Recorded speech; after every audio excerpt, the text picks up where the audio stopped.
Hello everyone, welcome back to my channel Veera AJ vlogs. ఈరోజైతే ఈ వీడియోలో దివాళీకి ఎకో ఫ్రెండ్లీగా ఇంట్లోనే ఒక బియ్యం పిండి కానీ లేదంటే గోధుమ పిండి కానీ ఉంటే సరిపోతుంది. ఇంకా ఫ్లవర్ అనేది చాలా మంచిగా వస్తుంది అనమాట. ఫస్ట్ అయితే నేను ఒక కప్పు గోధుమ పిండి అయితే తీసుకుంటున్నాను. దాన్ని బాగా మిక్స్ చేసుకున్నాను అనమాట. మనకి ఎంత వీలైతే అంత గట్టిగా మిక్స్ చేసుకుంటే మనకి జారిపోకుండా ఉంటుందన్నమాట ఫ్లవర్ అనేది. అంటే మనం ఏ ప్రమిద చేసుకున్నా కూడా జారిపోకుండా ఉండాలంటే ఫస్ట్ గట్టిగా కలుపుకోవాలి పిండిని.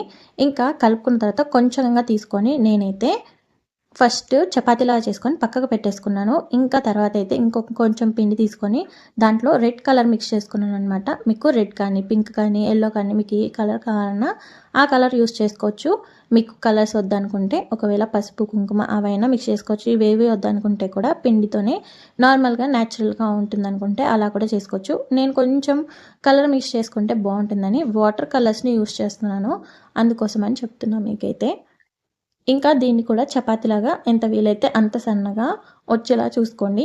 అప్పుడు మనకి షేప్ అనేది నీట్గా ఉంటుందన్నమాట. అలానే ప్రమిద కూడా మనం ఎన్ని రోజులైనా వాడుకోవచ్చు. అంటే ఎండిపోయిన తర్వాత కూడా యూస్ చేసుకోవచ్చు అనమాట. కలర్ కూడా పోదు ఎండిపోయిన తర్వాత. గోధుమ పిండి కాబట్టి పగుళ్ళు అనేవి కూడా రాదు.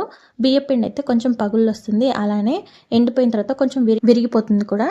జాగ్రత్తగా చూసి చేసుకోండి. అంటే మీకు ఏది కావాలనేది చూస్ చేసుకోండి. లేదా రెండు మిక్స్ చేసి కూడా చేసుకోవచ్చు. లాస్ట్ వీడియోలో చెప్పాను కదా, ఒకవేళ చూడకపోతే లాస్ట్ వీడియోలో కూడా దీపం అనేది ఫ్లవర్ ఈజీగా చేశాను. ఒకవేళ చూడకపోతే ఇప్పుడే చూసేయండి, ఛానల్లో ఉంటుంది. ఇంకా తర్వాత రెండు సేమ్ సైజులో తీసుకొని ప్లేట్ కానీ ఏదైనా బౌల్ కానీ తీసుకొని సేమ్ సైజులో తీసుకున్న తర్వాత ఒకదాని మీద ఒకటి వేసుకొని ఇలా చాక్ తోటి నేనైతే మార్కింగ్స్ అనేవి పెట్టుకుంటున్నాను.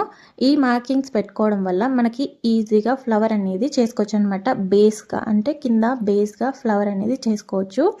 అందుకోసమని ఫస్ట్ అయితే నేను కట్ చేసుకున్నాను కదా, అంటే ఈక్వల్గా కట్ చేసుకున్నాను. 8 పెటల్స్ అనేవి వస్తాయి అన్నమాట. మనకి ఇక్కడ 8 పెటల్స్ వస్తాయి.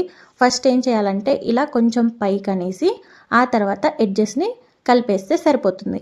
ఏమీ లేదు, ఈజీగా పైకి అనేసి ఇలా ఎడ్జెస్ని కలిపామనుకోండి మనకి ఒక మంచి ఫ్లవర్ షేప్ అనేది వస్తుంది. కొంచెం చూసి జాగ్రత్తగా చేసుకోండి, ఎందుకంటే ఇప్పుడైతే విరిగిపోవద్దు. ఎందుకంటే పచ్చిగా ఉంది కాబట్టి పిండి కొంచెం ఆరిన తర్వాత కదిపామనుకోండి విరిగిపోతుంది. అది కొంచెం కట్ చేసాం కాబట్టి చూసి కట్ చేసుకోండి. అలానే ఏదైనా బేస్గా అట్ట ముక్క లాంటి ఉందనుకోండి అది పెట్టుకోండి వీలైనంత వరకు. ఇంకా తర్వాత మళ్ళీ నేను కొంచెం పిండి ప్లెయిన్గా తీసుకొని ఇలా చపాతీలా చేసుకొని పక్కకు పెట్టేసుకుంటున్నాను. ఇంకా మిగిలిన రెడ్ కలర్ది కూడా ఇలా చపాతీలాగా కొంచెం ప్రెస్ చేసుకొని పక్కకు పెట్టేసుకున్నాను అనమాట. ఎందుకంటే ఇది ఫ్లవర్ చేసుకోవడానికి, పై వైపున ఫ్లవర్ చేసుకోవడానికి. దీనికి కూడా సేమ్ ఒకటి చిన్నది ఒకటి పెద్దది షేప్ అనేది తీసుకోవాలన్నమాట. అందుకోసమని నేనైతే ఇలా మీ దగ్గర ఏ ఉంటాయో ఫస్ట్ పెద్దది తీసుకోండి, పెద్ద సైజు వచ్చేలాగా. ఆ తర్వాత చిన్న సైజు వచ్చేలాగా ఇంకొకటి తీసుకోండి. అంటే రెడ్ కలర్ దానికి చిన్నగా పైన పెడితే మనకి వైట్ది మంచిగా కనిపించాలన్నమాట, రౌండ్గా అలా ఉండేలా చూసుకోండి. ఇక్కడ నేనైతే రెడ్ అండ్ వైట్ తీసుకున్నాను. మీకు కలర్ మిక్సింగ్లో ఏదైనా డిఫరెంట్ కావాలంటే కలర్స్ కూడా చేంజ్ చేసుకోవచ్చు. ఇంకా ఆ తర్వాత కరెక్ట్గా పెట్టేసుకొని మధ్యలో ఆరెంజ్ కలర్ దాన్ని ఏం చేయాలంటే ఫోర్క్ ఉంటుంది కదా, దాన్ని అటువైపు ఇటువైపు ఆపోజిట్గా ప్రెస్ చేసి పెట్టుకోవాలన్నమాట.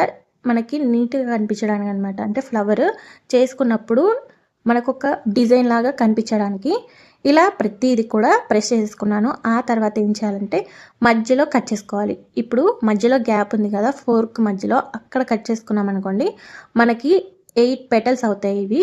వీటిని ఏం చేయాలంటే ఒక్కొక్క పెటల్ మీద కొంచెం గ్యాప్ ఇస్తూ ఇలా పెట్టుకోవాలన్నమాట.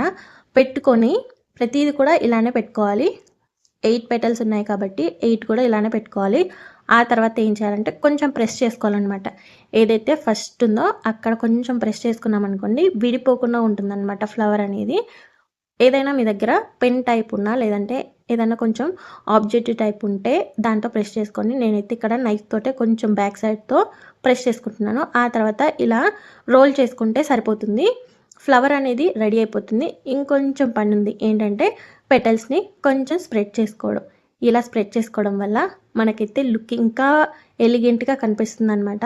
మీరు ఒకవేళ ఇప్పుడే ట్రై చేయాలనుకుంటే ఈ వీడియో చూసాక ట్రై చేసేయండి. ఎలా అనిపించింది అనేది కూడా కమెంట్ చేయండి. ఈ దివాళీకి ఇలా ఎకో ఫ్రెండ్లీలో మనము గుమ్మం ముందు కానీ లేదంటే హాల్లో పెట్టుకున్న టీపై మీద పెట్టుకున్న చాలా బాగా కనిపిస్తుంది అనమాట. ఈ ఫ్లవర్ అయితే ముఖ్యంగా ఎవరైనా ఈ వీడియోని ఇక్కడ వరకు చూసారు కదా, ఒక లైక్ చేయండి నచ్చినట్టయితే. మరిన్ని వీడియోస్ కోసం నా ఛానల్ని ఇప్పుడే సబ్స్క్రైబ్ చేసుకోండి. ఇంకా ఫైనల్ లుక్ అనేది ఇప్పుడే చూసేయండి.